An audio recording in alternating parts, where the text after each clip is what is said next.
Well, a little south of the video store is a show called Off Our Stones. We got Andrew and me and a friend Cody. We're gonna rank some fucking songs. Rank them songs. Songs gonna ham rank songs. The longest list in the whole damn town. Longer than old King Kong. Meaner than the junkyard dog. I see. I could watch you guys this time and not like burst out laughing. You guys are actually like doing some interpretive dance. Interpretive dance? That's the robot, sir. Counting Crow. Memory. Look, hey, listen. Ooh, it's just nice to know I'm driving into the U.S. next week. I will go the extra mile if I have to. That's a long extra miles. Yeah, to go towards Boston, but go to okay. It's just nice to know that Brooklyn's had more songs vetoed than me. So far. They're still young. There's a Peter Gabriel song still coming down the line that Cody's promised me, but we'll see if that ever holds. It's dead. It's dead on arrival. I don't know, Cody. Looking at what song that is down the line, I don't think you will. Maybe the one after that, but shit, there's one after. All right, so welcome to Off Our Stones, where Brooklyn and I are making our own top 500 list with the help of the voice of the people, Cody Newberry. For the first couple episodes, Brooklyn and I are putting up songs against each other that were on our respective lists, but weren't on the other. And then we will get to all the ones that we both had on our lists later on. Cody's going to pick which one is the better song and will therefore get the higher ranking. If someone has more songs that Cody picked to be placed higher at the end of this run, the winner will get to pick a movie for the other person to watch, as well as a 20-song playlist where the other person, that is the only music they will be able to listen to for a week. And I'm about to get a lot of Great Big Sea, Bare Naked Ladies, maybe the Tragically Hip. Absolutely. Well, I mean, that'd be great. As someone that does this weekly, that gets a 20 plus playlist from songs you actually like, I can imagine if you just want to make the other person's life hell. Like, there's some rough choices you could have. Ooh, Cody, just wait until next week. With that being said, let's move on to the songs that are going to be number 320 and 319 on our respective lists. Bernadette by Four Tops versus Ramble On by Led Zeppelin. I'm going to let Brooklyn start us off this time. So yeah, this is my favorite Led Zeppelin song. I think the redeeming qualities that it has, it's the best bass line by John Paul Jones. For himself, I think the kind of the counter melody that he has in the chorus in it. Also, before we even get into the lyricism of it, or actually, we'll be getting into the lyricism of it. It's about Lord of the Rings, and it's like it references it so much. From the darkest depths of Mordor, I met a girl so bad, and I think it's cool that like they're able to kind of geek out in this way. I think the chorus does such a good job in getting the best out of Robert Plant and whatnot. Jimmy has a chance to shine in the bridge where it's really just him kind of having a solo. But yeah, I think this is really John Paul Jones's magnum opus. Bernadette by Four Tops. First of all, Levi Stubbs on this song is incredible. Just the desperation in his voice, but also just the utter, like, the amount of love that he has for Bernadette is just such a powerful performance. The rest of the group just have this fantastic structural backing to it. It's just like a fucking wall. And my God, the wind section in this song, that clarinet is so good. It's one of the best little instrument pieces in music history, in my opinion. And the best part of this motherfucking song is where everything stops. And then Levi Stubbs just once again yells, "Bernadette!" And the song just kicks back into full fucking gear.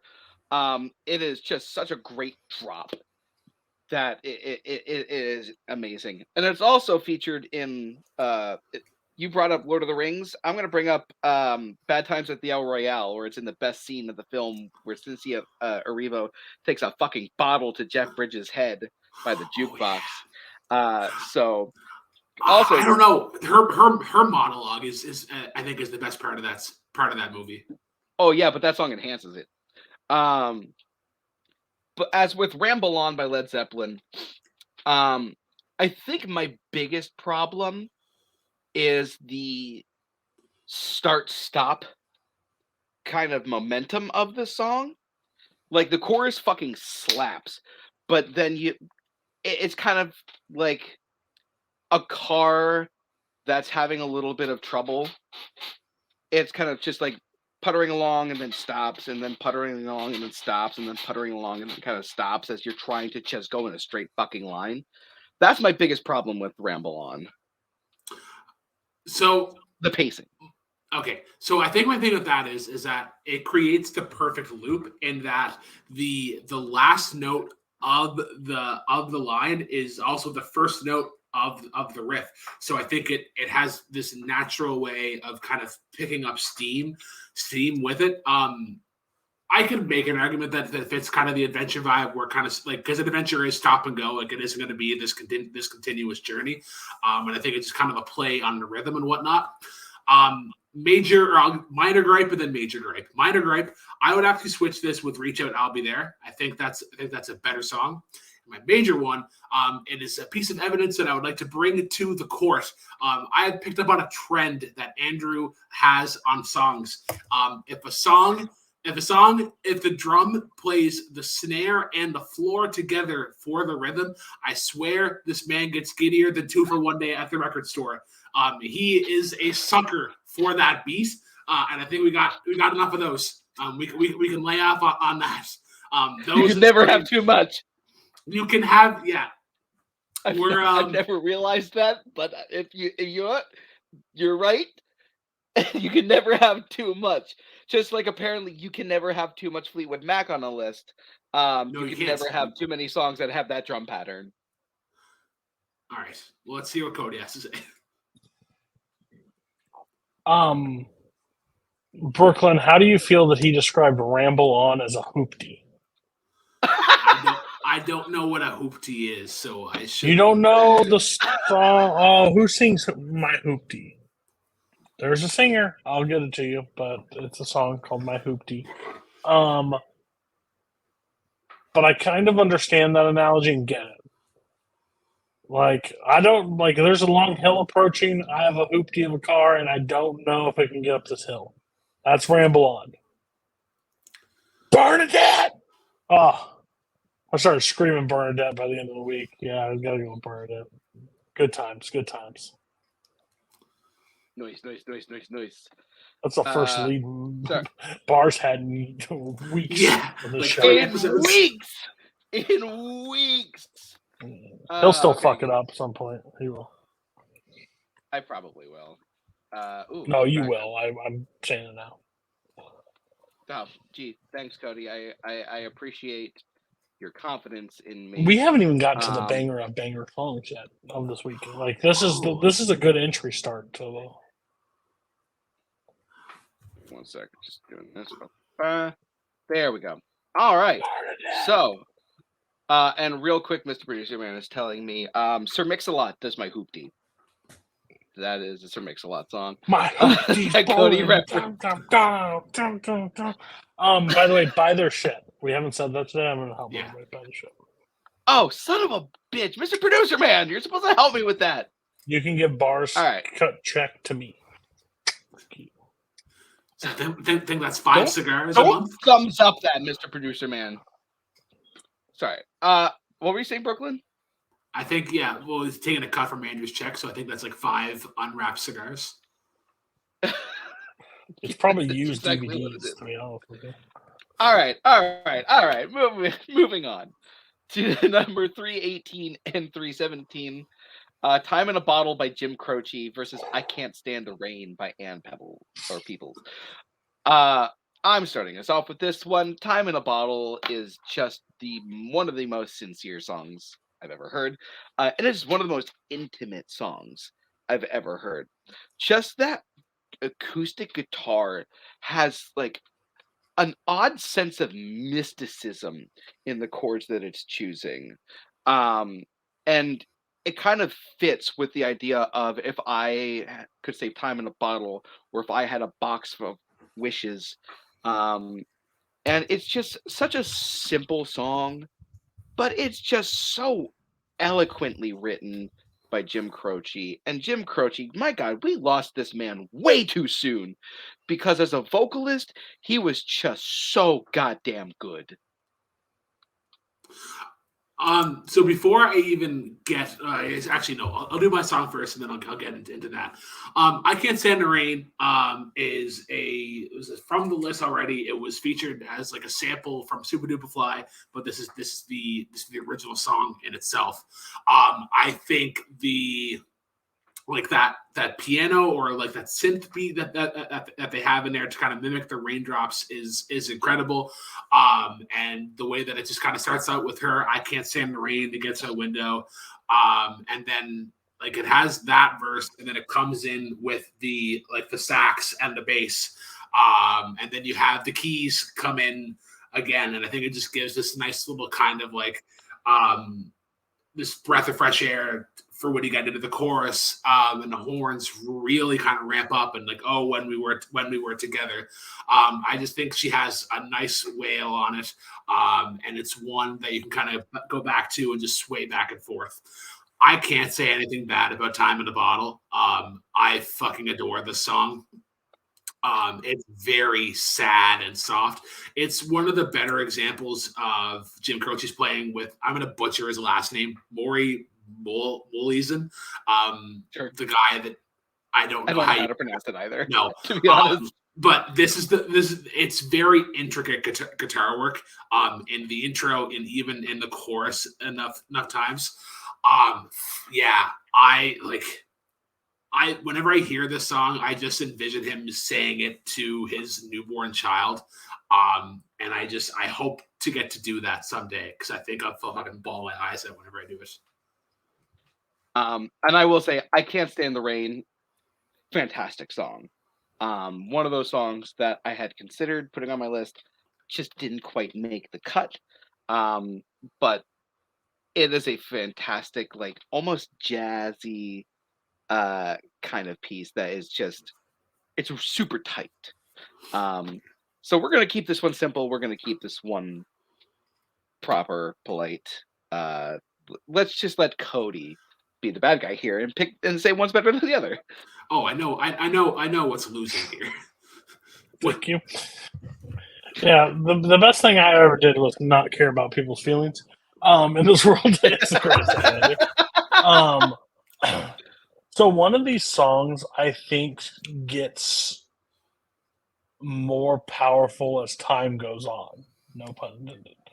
Like Time in a Bottle 15 years ago does not mean at all what it meant 15 years later. Like, it's so true. Like that line where it kind of switches on the song, but there's never seems enough time to do the things that you want to do once you find them. Like it's such a true thing. Like you find these things that you enjoy, and like it could be way later in life, and you're like, man, never gonna have. And then you just, if you put Time in a Bottle and spend it with you, like it's such a beautiful song. It's just absolutely. Jim Croce's voice is like one of a kind. It's just beautiful. So I did really like. I can't even think of what was the other song. I Can't Stand the Rain. I Can't do the Rain. It was a great song. It's just this is the wrong matchup for it to go up against, in my eyes. But this week's a very strong playlist. Like if we released a playlist from all the weeks, like this is the week that's for me is a real strong week.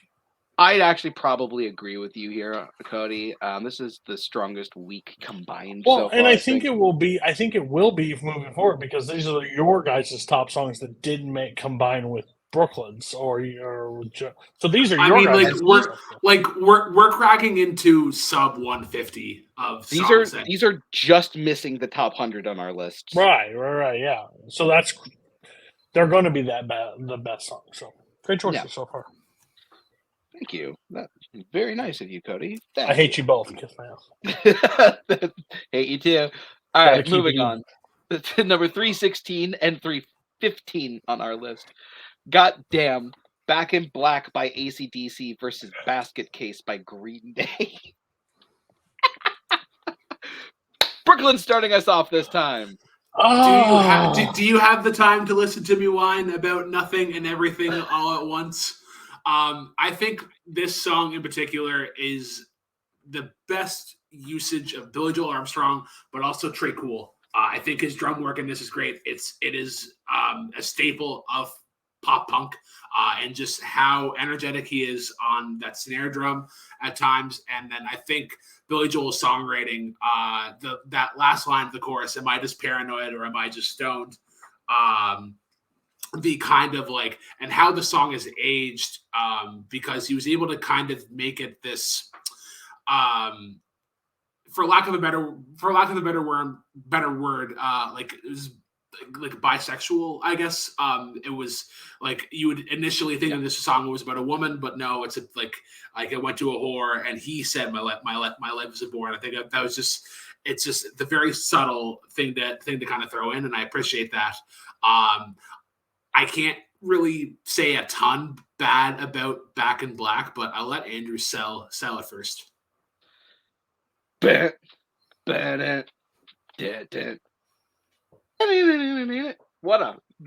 of the greatest rock openings of all time.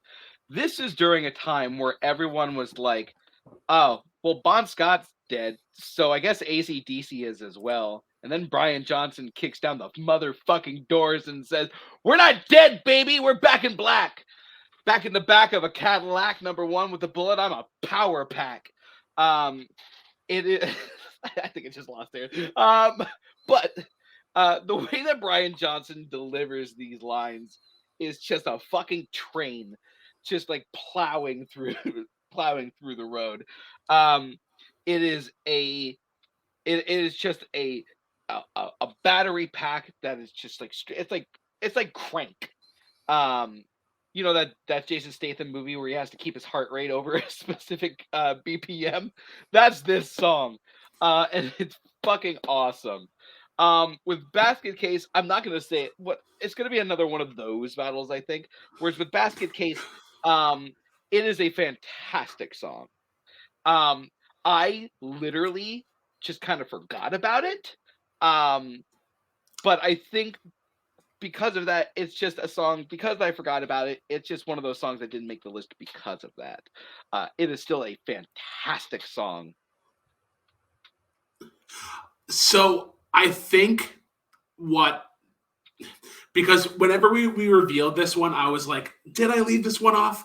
And I think it's a tough cut, but also I really think that War Pigs that we talked about on last episode, I think kind of fits that vibe of this minimalistic kind of precision that you get. I think this is more of a groove, and especially when you get into that bridge part and Brian Johnson's really just wailing.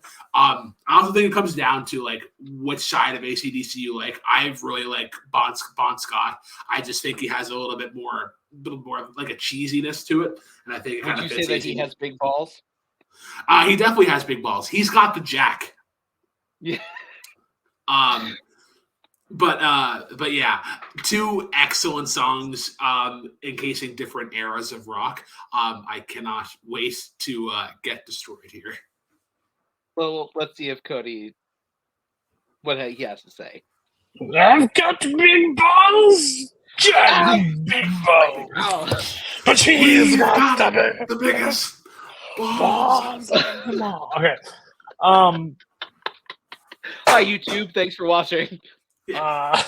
I mean, we could do a lot of Bon Scott's questionable winner choices from 70s ACDC.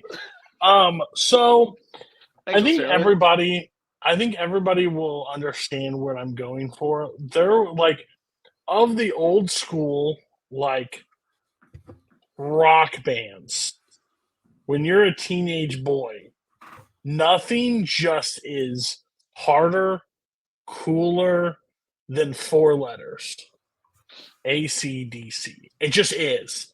I like it's like your dad's favorite band. Like not that it is, but like this band fucking hits, you know?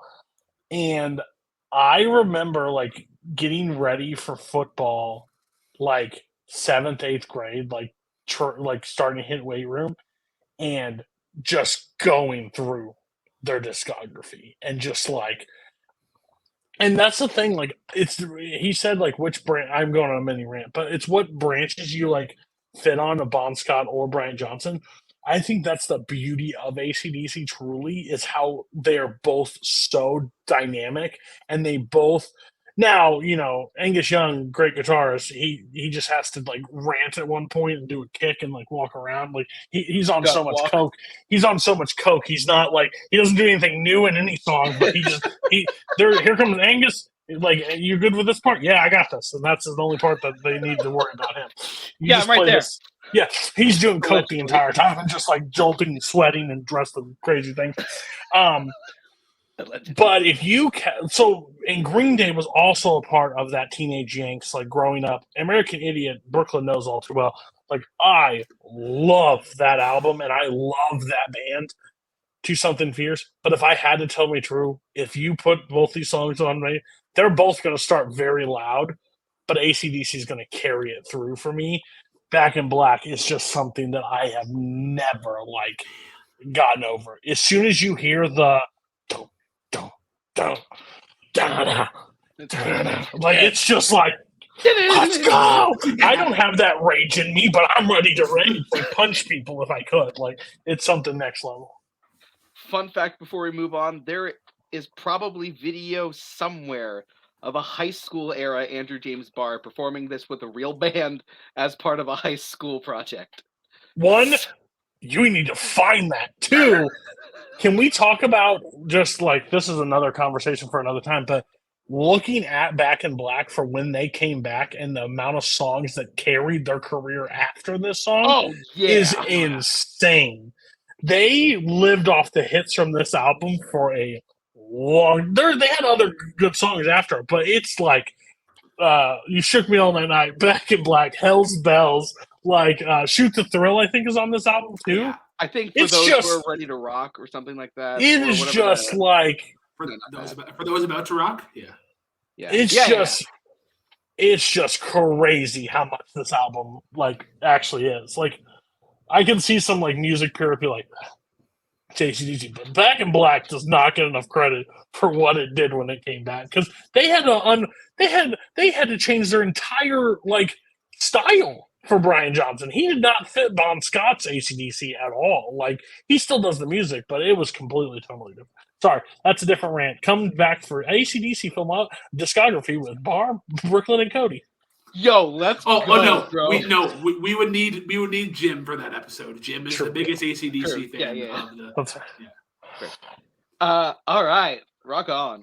So number 314 and 313 on our lists are going to be River Deep Mountain High by Ike and Tina Turner. Really just Tina Turner. And Mr. Tambourine Man by Bob Dylan. Brooklyn, who goes first on this one? I can't remember. You go first on this one. I go first on this one. And my God, Phil Spector may be a psychopath, but he was a motherfucking genius sometimes. The wall of sound in this song is incredible. Just the way that like everything's pelting you at the same time, but it's still spaced out enough that it sounds epic and grand. Amazing. Tina Turner on this, motherfucking Tina Turner on this is going fucking nuts. And she is just absolutely insanely good on this. The power that she has in her vocals, just belting and soaring above these swirling strings.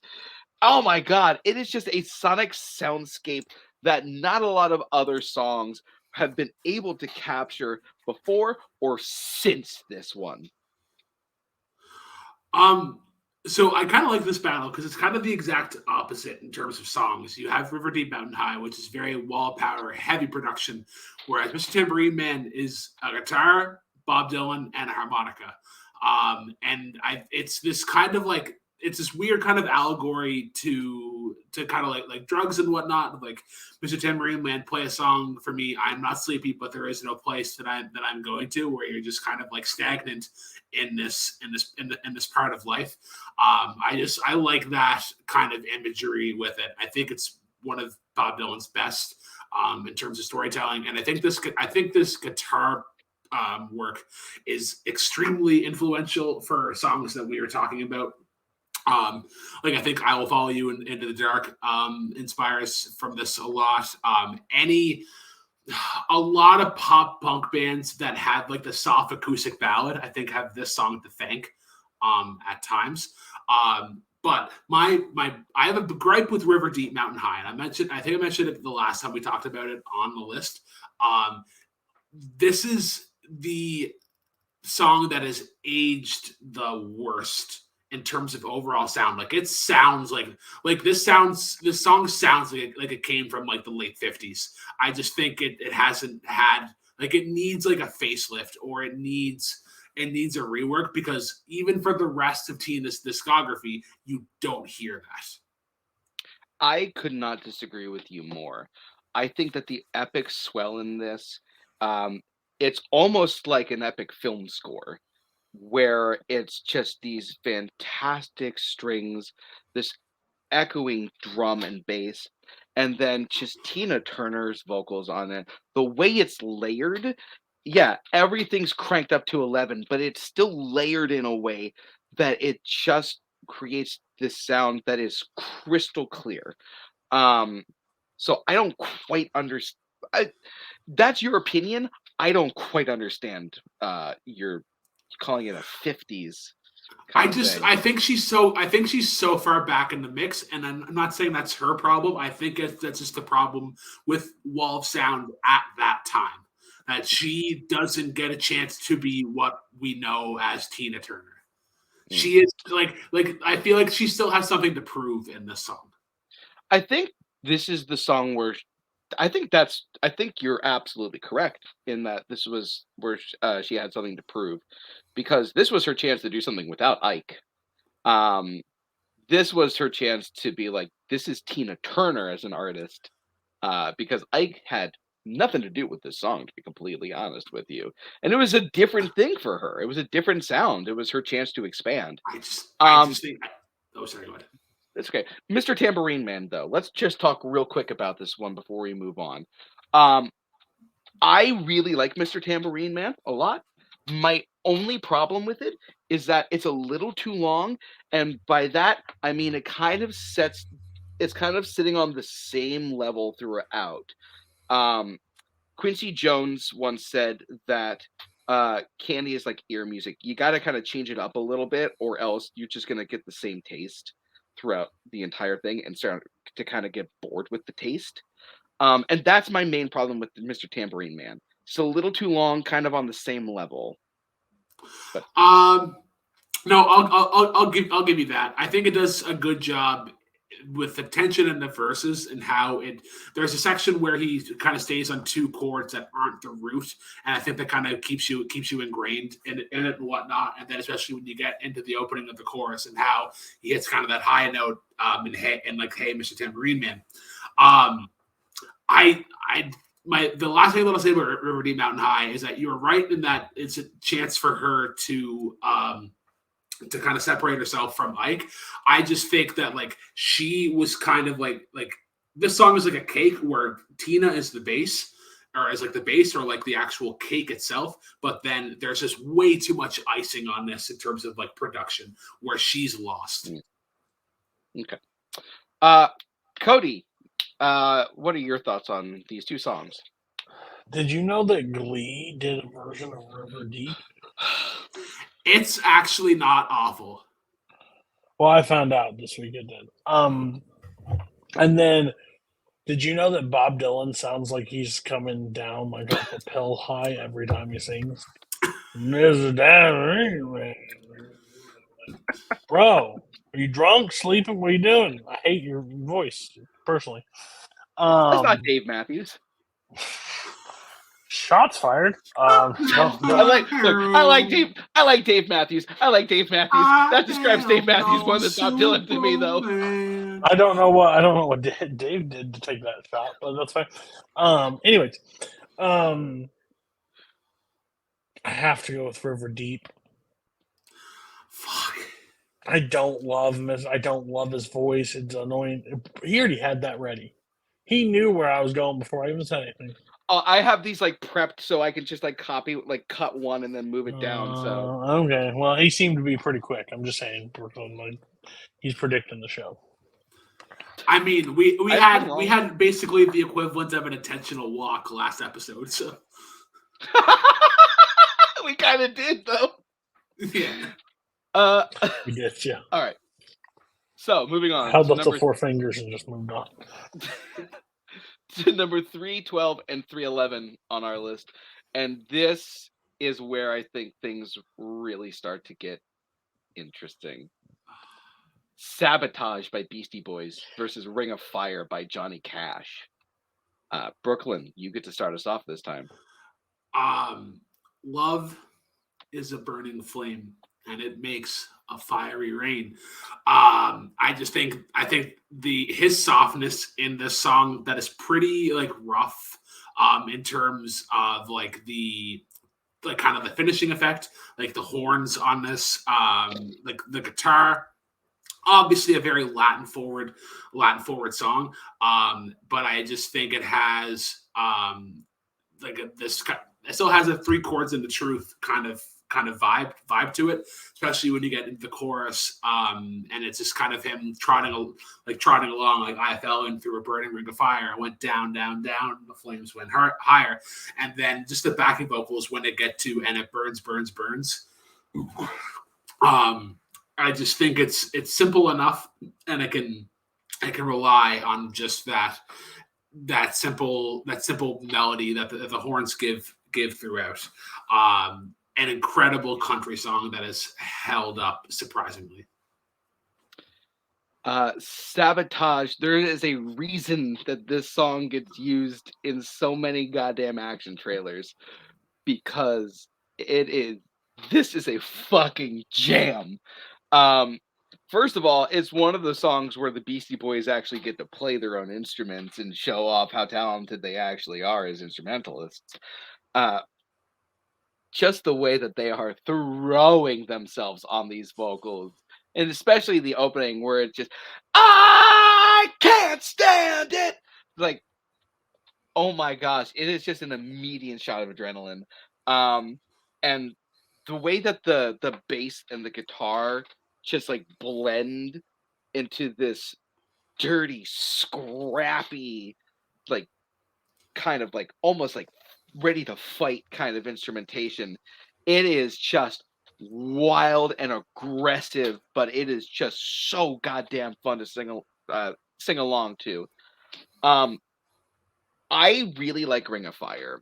However, I will say, and this is going to sound weird, but I think Guilty as Charged from Walk Hard, the Dewey Cox story kind of hurt this a little bit for me, because I can't hear one without hearing the other now. And there's something about the horns in Ring of Fire.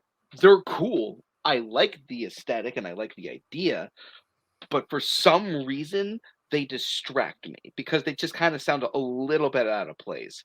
Not to say that it's a bad choice, but it doesn't quite work for me. Sabotage is just fine. It's good. I don't think it has all of the qualities to be a top 500 song.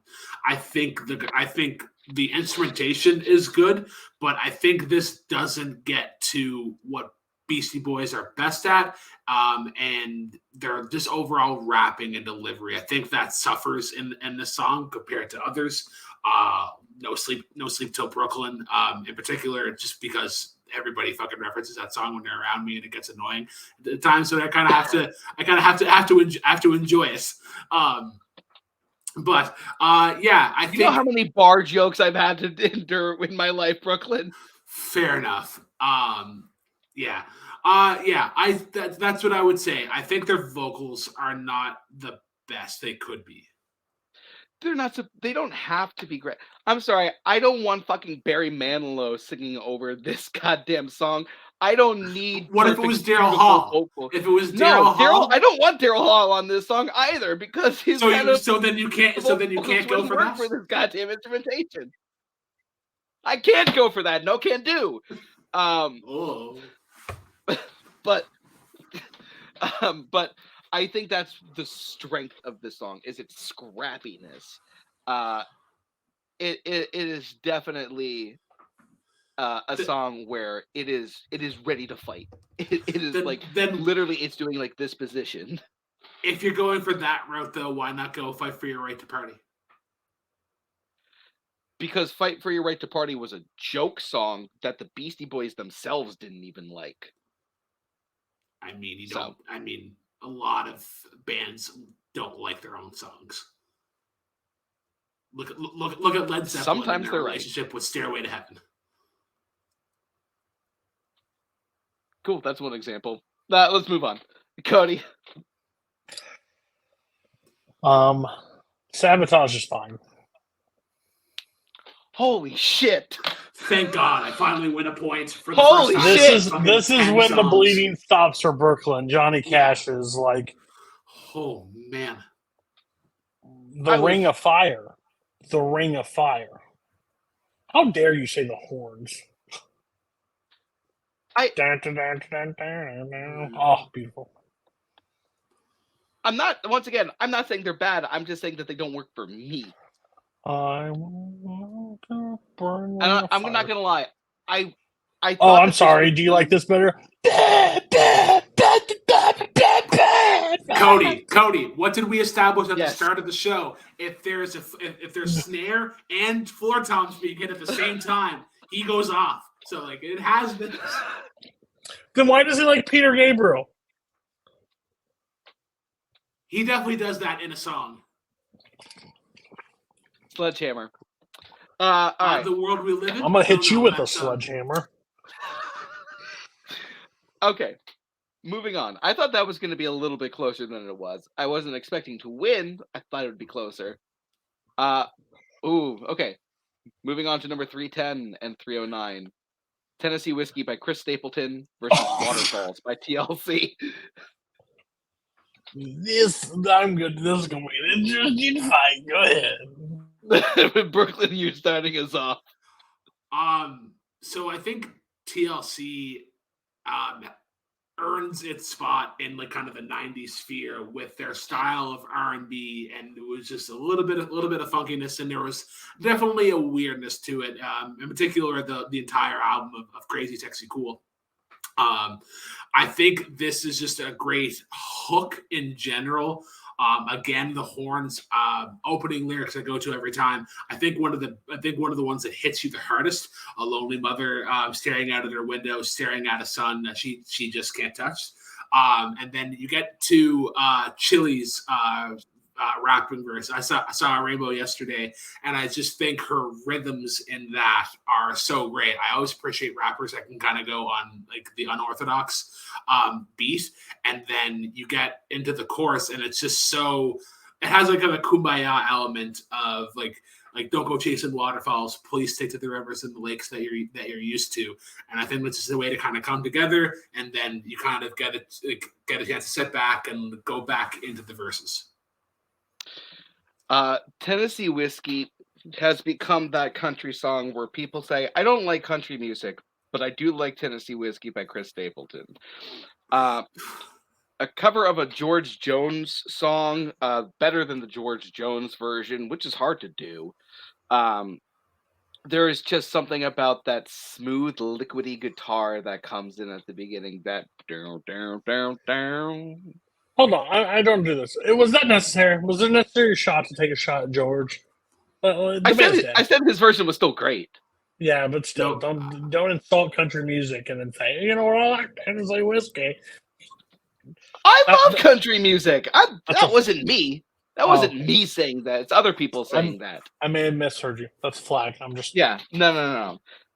No, I love country music, but people I know who say I don't like country music, but I like Tennessee Whiskey by Chris Stapleton. It's more than a couple. But yeah, it's just Chris Stapleton's like smoky, husky voice over this smooth, like bouncy, liquidy instrumentation. It sounds like taking a warm shot, basically. And it's just romantic, really. Chris Stapleton delivers the romance in this really strong, really effectively. Just a great listen. The amount of times I've heard people do this at karaoke, like everybody, it's a lot. A lot of people do this song at damn karaoke. So, okay, here's the thing with Waterfalls. I don't think Waterfalls is bad, but it's a song that I've never really gotten. There's just something about it, and I haven't been able to quite piece what it is about this song that just kind of keeps it at a distance from me. And I wish I could be eloquent about what that thing is. I just can tell you that I don't click with this song the way that other people do. Okay, I think that's understandable because again, music is subjective, and you kind of need to have that appeal to a song. My problems with Tennessee Whiskey, number one, it is getting almost to Wagon Wheels level of overperforming. You mentioned it yourself, like a lot of people sing this in karaoke. It just gets played so fucking much, and it gets. You know what also does? Bohemian Rhapsody. But I can go back to Bohemian Rhapsody, and that's universally adored. Whereas this one, I'll give it to you that non-country fans do gravitate to it, but they also gravitate to "Cruise" by Florida Georgia Line. So I don't really trust that. Not real country fans. Not real country fans. No. I don't think this does a good job of Chris Stapleton as a vocalist. It shows me that he doesn't really have a range, or he doesn't have the support. He's flaring a lot of his notes to the point where I don't believe he could hold a note or sustain a note for any amount of time that we get from other acclaimed vocalists. You don't get that in this. Also, two other things that I'll get, and then I'll shut up. Number one, this is too close to Strawberry Wine in terms of that sentimentalness. Also, there was another song that had whiskey in it that we both had that made my list, but also got cut off of yours. And I think that song is better than this. Yeah, but that one's a lot sadder than this one, to be completely honest with you. It's more sing along though. You think okay? I've heard more people sing Whiskey Lullaby than Tennessee Whiskey. I have not. Just to be fair, I've got nothing else to add on to that though. By the way, Whiskey Lullaby, Brad Paisley, Alison Krauss, shout out, great song. Yes. Moving on, Cody, what are your thoughts? So Stapleton's voice is unfair for a lot of country singers and stuff. It's just, if you want the perfect the two people, George Jones and him, both have one of the most iconic voices in country music, and then just to have this song. One, if people are doing it at karaoke, I hope they just understand why it's popular. First of all, because it's his rendition of Tennessee Whiskey, not the song itself. The song itself is fine. His performance is what's incredible. And again, just think about the national anthem at the Super Bowl this year. insane. He is a gifted One of the vocalist. best national anthems in like Yeah. the last decade. I personally I hate that everybody uses this as a song. It deserves it at this point, but it's like everybody's like door to country music. Like I don't like country, but here's this. I don't like country. Wagon Wheel. I kind of got the reference, especially from Brooklyn. Like I don't like country, but man, that Darius Rucker and that Wagon Wheel was some good shit. Like that just annoys the piss out of me. That being said, Waterfall, I think TLC, like everybody says Destiny's Child is like the girl group of that era. TLC is just so fucking good. And Waterfalls is one of those songs that is so good, especially when and it's got a great comedic moment too. I didn't even say where I was going, but you're right, I guess. But when it was in We're the Millers, when he just busts into the like rap part of the song, is just still movie's not great. That part top notch, Mint. but like those girls are insane, and this song is fire. So good choice. Fair enough. Oh, You Should Probably Leave by Chris Stapleton. Fantastic song. Money. His cover of "I Want Love" on the Elton John Restoration album is fucking incredible. Scarecrow in the Garden and The Devil Always Made Me Think Twice. Fucking bangers. What's the one he does with Justin Timberlake? Is it called "I Still Say Drink"? something. No, there's another one. Because I don't remember the name of that one, to be honest with you. It's like "I Still Drink" or like it's something along those lines. I think they played it at like as either the Country Music Awards or the Grammys or something. He's just a great transition with like pop or like those singers. Like he is a great contrast that just works. So all right, moving on to number 308 and 307. He's somebody's son, isn't he? Probably. Yeah. You've Lost That Love and Feelin' by the Righteous Brothers versus Dance Yourself Clean by LCD Sound System. I'm going to go first. The Righteous Brothers, boy, were they incredible vocalists.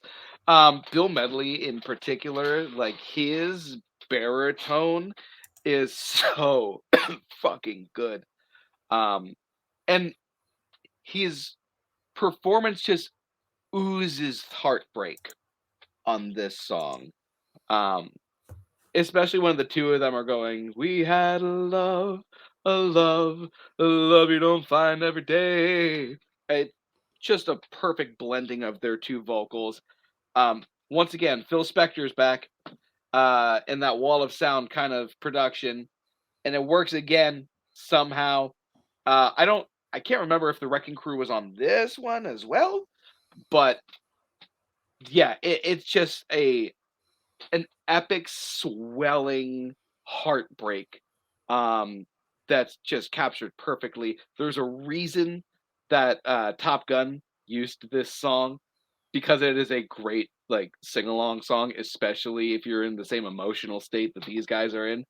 It's super simple, but it's super effective. So yeah, before I talked about this song, I think I had to shout out like Scott Harvey and Mark LeBlanc, also known as DJ Bones, people that kind of got me onto the LCD Sound System train.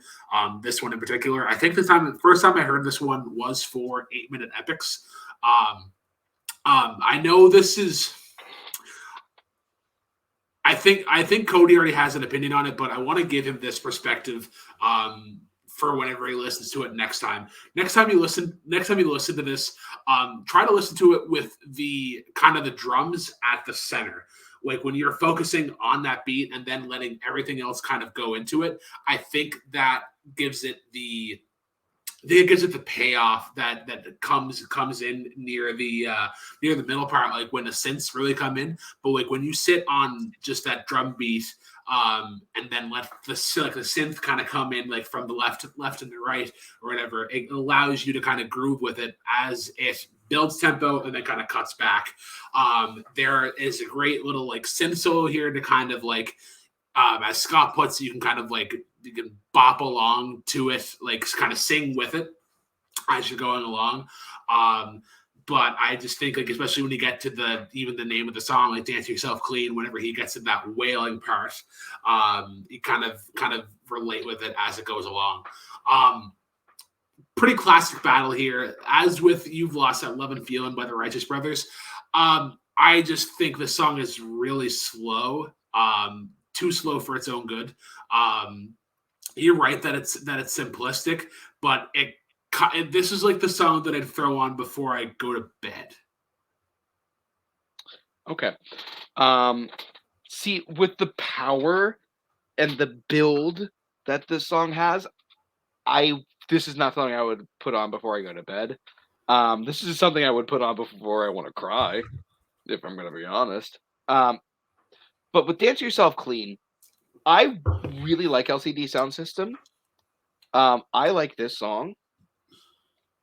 All My Friends and Daft Punk is Playing at My House are better LCD Sound System songs, in my opinion. Also, this song so badly wants to be Talking Heads. It's got that same quirky kind of instrumentation, a very similar drum pattern to what they kind of went for in their late 80s era, and the wild yelpy vocals. It really wants to be a Talking Head song. That's not a bad thing. Talking Heads is my favorite. It's my favorite band. But when I have Talking Heads, I'd rather put Talking Heads on. I see where you're going with it. I think David Byrne would be I think you're right, would be an interesting fit for the song.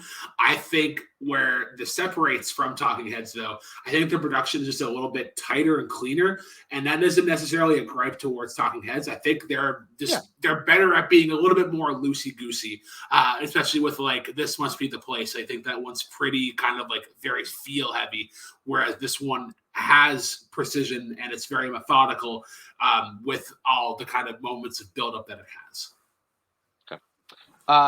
Let's go to Cody. Maybe if I talked to Brooklyn before I listened to it for the next time, it would help me. I didn't love the song overall. I think everybody knew that going into it, that this would not be the song for me. I mean, the Righteous Brothers sing like one of my favorite songs of all time. So this song was not this one. It's the other one. Everybody knows. But it's still such a good song. Like, it doesn't have as much play as the rest, but their voices are still so good. Okay. So with that, that's 308, and that is 307. Okay. So let's move on to the next one. Number 306 and 305. This is a very, very different matchup, song-wise, again. "Born to Be Wild" by Steppenwolf versus "Say My Name" by Destiny's Child. Speaking of, yeah, I see you said that, and I was like, "This is gonna come up again later, ain't it?" Brooklyn starts us off. Yeah. So we were talking earlier about the kind of the battle between TLC and Destiny's Child. I'm on the Destiny's Child side of that argument. I think they're the best girl group of the 90s. I just think they're a little more aggressive in their production, and they'll kind of reach for more stuff. And I think this is just an incredible job, not only in the beat, but also particularly Beyonce's delivery. In the kind of the pre-choruses and whatnot. The breakdown in this for the bridge is incredible. Just how they're able to cut that drum beat is very effective. But like I was kind of alluding to it earlier, you got to the part of like, I know you say that I'm assuming something's going down. That's the way it seems. And it just has like this incredible bounce to it. Like this is the song that you throw on while you're on the bike at the gym, because it has that excellent rhythm to it. Also, like the chorus, say my name when no one is around you, say baby I love you. I just think as a product of the 90s and the 2000s, this is one that has to be here. I just want to ask something real quick. Did you say that this is what you throw on when doing a bike at the gym? This would be a song that you could throw on. You know like, what song while you you're put there. on when you're riding your bike out on the open road? Born to be Wild. That's the song that you put on when you're on the bike. Yeah, no, it's like the perfect road trip opener. Just those grimy, dirty guitars that just like really create this like really epic atmosphere.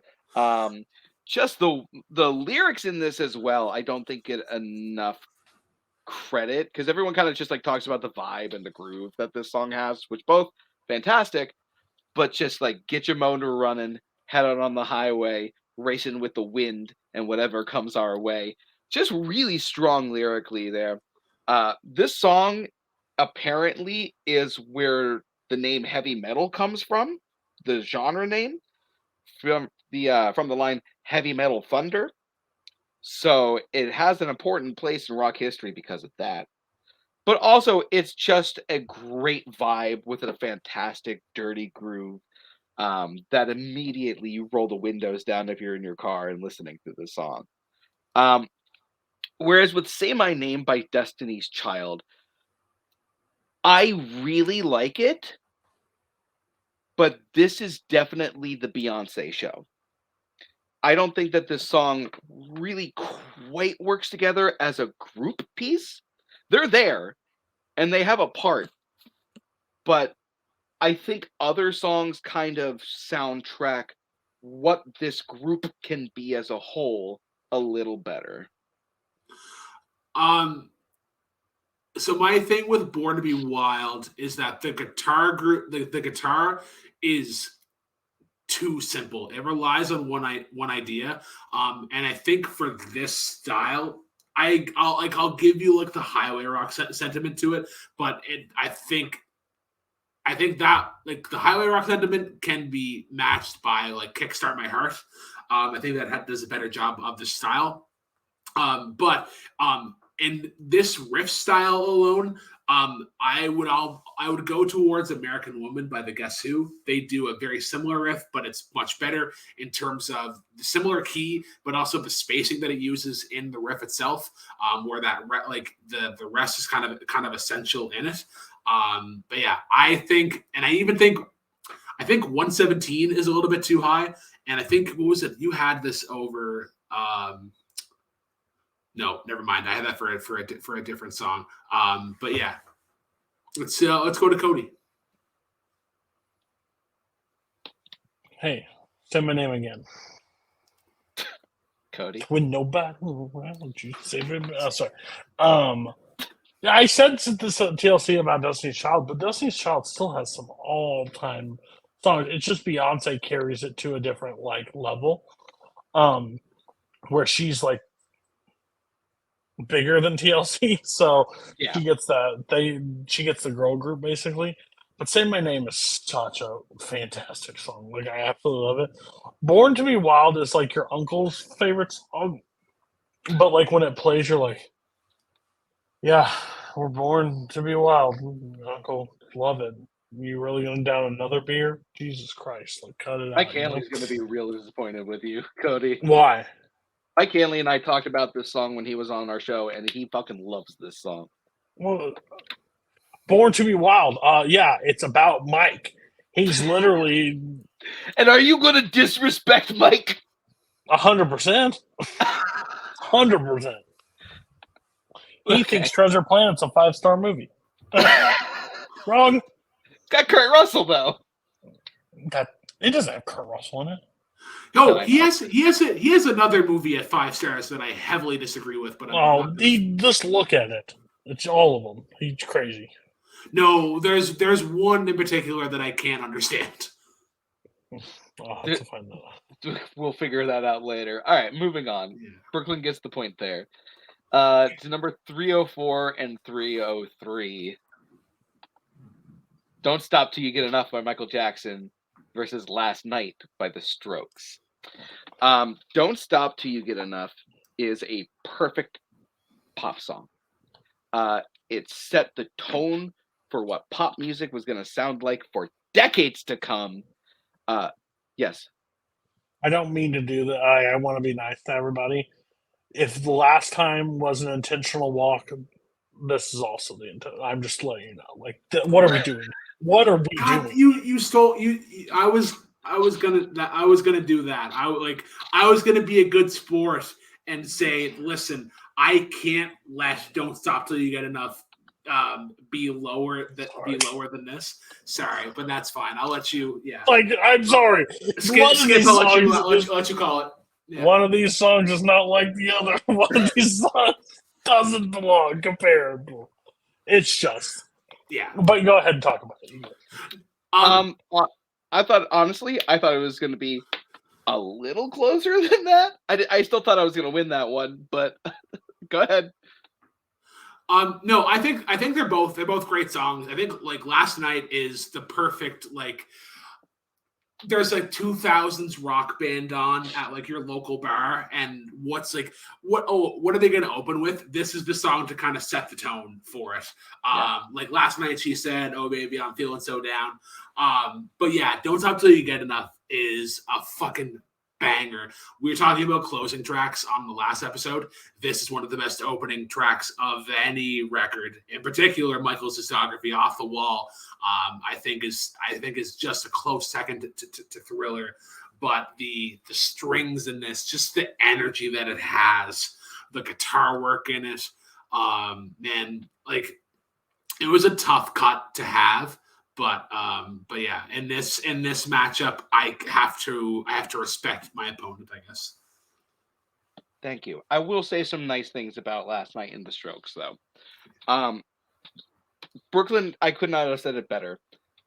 This is the perfect rock song to open with if you're going for that kind of vibe. Julian Casablancas, while not maybe technically a great vocalist, is a great leading frontman. Like the way he throws himself into the song is just real cool.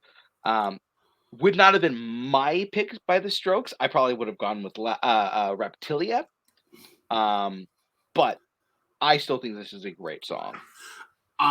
Last thing I want to say. So remember that wedding band that I was talking about that did "Miss You" for like 15 minutes and did that jam?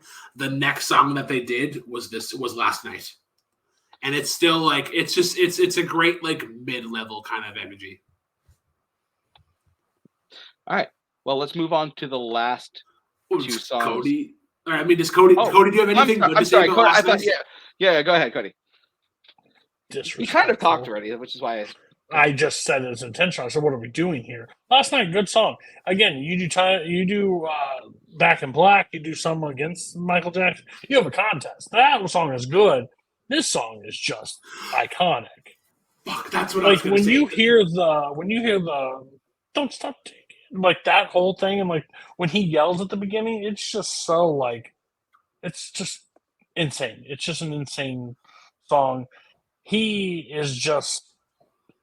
known as the king of pop, and I still think there's times where he's underrated. Like, I know it's crazy. I know. I agree with you. I had this conversation with someone earlier. I just think he doesn't like.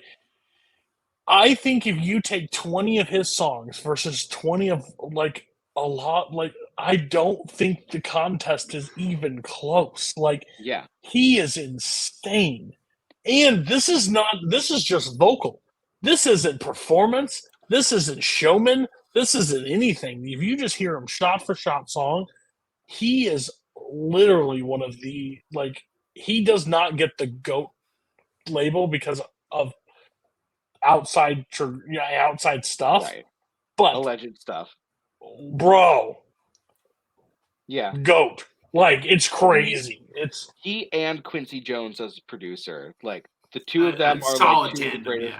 Yeah. Yeah, when you think of like music industry duos, they should be like no brainer, boom. But people will like, Michael's okay, like because I guess he's so popular and so known that it just doesn't resonate the same for people. So I think it's that he's so popular that it comes around to people hating on him.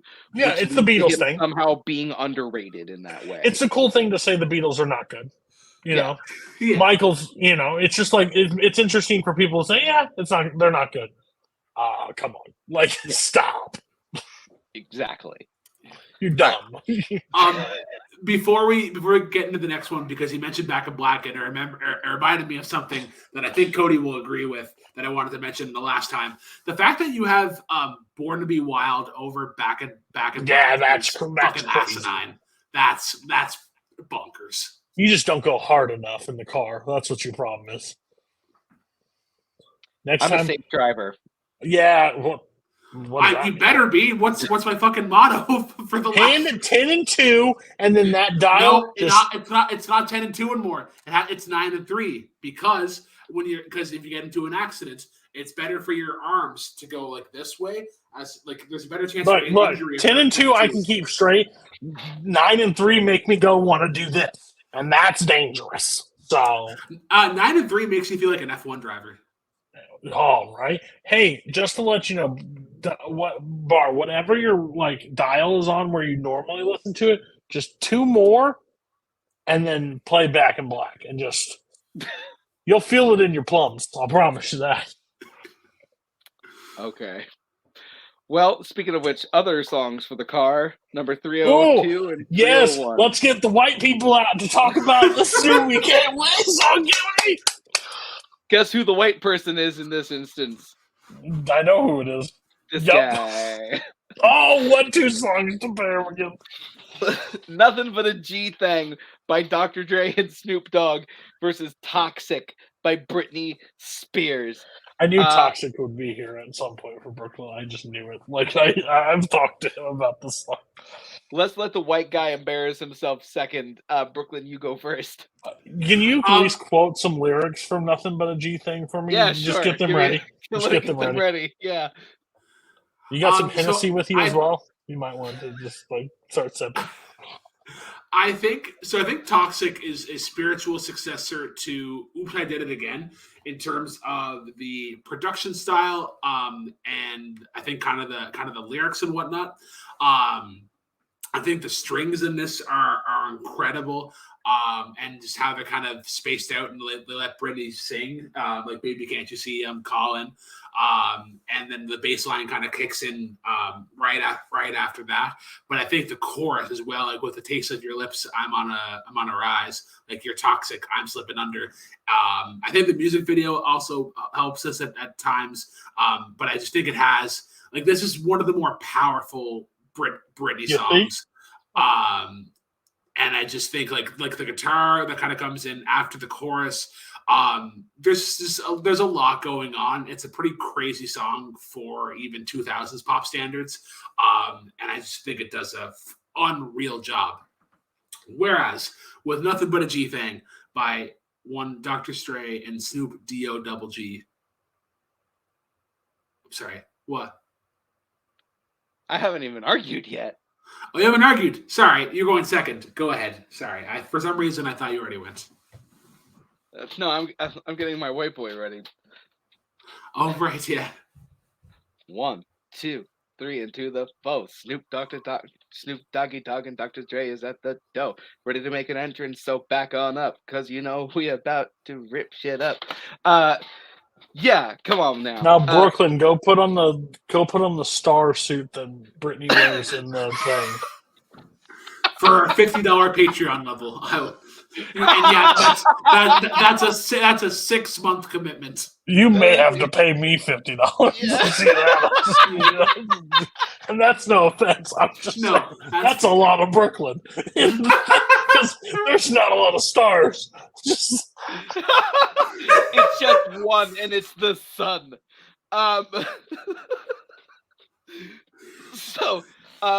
Okay. So Nothing But a G Thing. First of all, the production on this, that G-Funk vibe, it's just so loose, but it's so tightly done. The interplay between Snoop and Dre on this is just immaculate. The way that they're able to like bounce back and forth between each other, but make it feel seamless. The other thing I think that really sets this song apart is the constantly changing flows. Like it'll start like super smooth and laid back, but then it'll start to speed up and get tight, and then it'll kind of like start to slip and slide over the beat. it is just Flow Olympics in a sense. It's just really super impressive. The rhyme scheme in this is complex, it is tight, it is intricate, and it just creates an absolute vibe that is immediately recognizable. Whereas with Toxic, I think Toxic's a great song. I really do. I think Nothing But a G Thing is better. The one knock I have against Toxic is I know some people who are like, oh, well, it introduced like Middle Eastern kind of sounds into the pop music vibe, where I'm kind of like, Scott Storch has been doing that a little bit before this song came out. But if that's my only gripe, no, Toxic's great. I'm similar to with Nothing But a G Thing. I think it has the majority of things going right for it. It has an incredible Dr. Dre beat, which he has been infamous for whoever he's working with. This is by far Snoop Dogg's best work. And also reference like this. I love the little reference that it has to a later song in the next episode. The problem with it is just chill. Mostly a problem that you get with most songs in this vein. It has Dr. Dre as a verse, and he just doesn't hold a candle to Snoop in this, where you want to go back to Snoop Dogg. Dr. Dre is a good rapper. He has great segments in other songs, just not this one. And I think that's where Toxic gets the edge. Okay. Well, let's go to Cody. Get a final verdict on this episode. See what he thinks. Slowed down Toxic is now like becoming like they like taking songs like this, like it's popular to slow down songs like this and make it like funky. And that's like one of the things that is happening with Toxic. I hear like people like it's just like, but I like Britney's version of Toxic. I think Toxic is like super strong. And looking back on it now, I think it's way more like pop, like should have been like more popular because I think everybody wanted it to be more poppy. But it's got the pop notes. Don't get me wrong, but it's a grown up version of what he used to be like singing this song. So I think it's really good. But I'm sorry, I would be completely wrong if I did Nothing But a G Thing. If I did Toxic over Nothing But a G Thing, I'm not. Hip or anything, but I definitely wouldn't be if I put Toxic over Nothing But G Thing. So.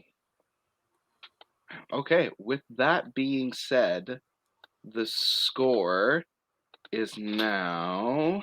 I think I'm down by like 4 or 5. This was a rough show for me. 52-48. Whoa! See, this is the thing. If I was the smart person, I'd keep this tied the entire way to the last episode. I just pick with my heart. So sorry, but damn. The last episode. Smoke weed every day. Smoke weed every day. One step ahead of you there, my That's friend. when you said Snoop Dogg's best work. I'm like, excuse me, smoke weed every day. I'm sorry. His host as his stint as the host of like whatever that wild card blackjack game show that he hosted for a little bit. Best work. My favorite moment ever is at work when we played our own music, and then all of a sudden that skipped off our playlist and then went smoke weed every day, and everybody just don't know how that played. So sorry, sir. Great.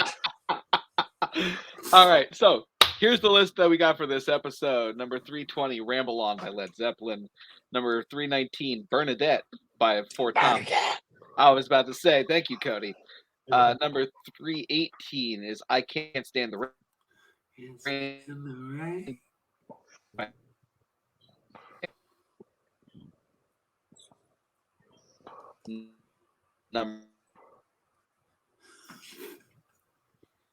You gonna tell him, or should I tell him? I can announce this. I'm here. So 317 is Time in a Bottle by Jim Croce. Here, that's right. Basket Case by Green Day. Back in Black. Back in Black. Back in Black by AC/DC. Mr. Um, Tambourine Band by Bob Dylan. Oh, go ahead, Brooklyn. Oh no, 313, River Deep, Mountain High, Ike and Tina Turner. Sabotage by the Beastie Boys. Ring of Fire by Johnny Cash. Tennessee Whiskey by Chris Stapleton. Waterfalls by TLC. Don't go chasing them. Dance Yourself Clean by LCD Sound System. You've Lost That Love and Feeling by the Righteous Brothers. Born to be Wild by your uncle's favorite band. Steppenwolf. Number 305, Say My Name by Destiny's Andrew. Child. Oh. Last Night, She Said by The Strokes. Don't Stop Till You Get Enough by Michael Jackson. Toxic by Britney Spears.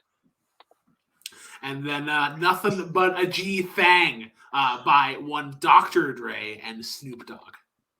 What if we all showed up next episode in the Toxic outfit? You just saw us from the shoulders, just barely shoulders, but we're all just sitting here in stars and be like, hello. I'd be fucking freezing my arse off. I'd be moving out of my house, personally. I'd love to hear the conversation with the Misfits. There'd probably be some protective order put in place after that. Yeah. It's like, I'm going to take the kids to the park. Just grab your shit and get out. But I'm All right. toxic. but I'm toxic. Yeah, you goddamn right you are. I can tell. All right. So, with that being said, we're Cody, I'm sending you the link to the playlist for the next episode. Episode 11. My favorite. Let's get Did some you send it? live reactions. Oh. I'm opening it. It's processing. Oh, there it is. Okay.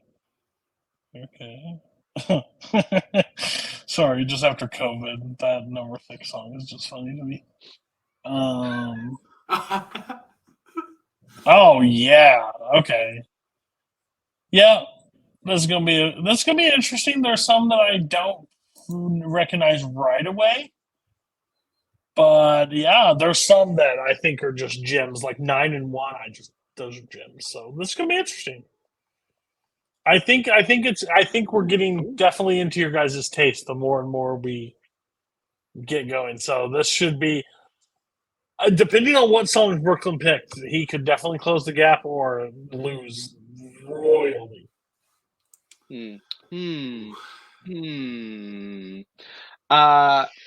With that being said, join us next week as Brooklyn and I crack into songs that are in our top 100 and see where they land on our list. But with that being said, for everyone here at Off Our Stones, affiliate of the video store, this is Cody Newberry. That is Brooklyn Vale. I'm Andrew Barr. And keep on rocking. Thanks.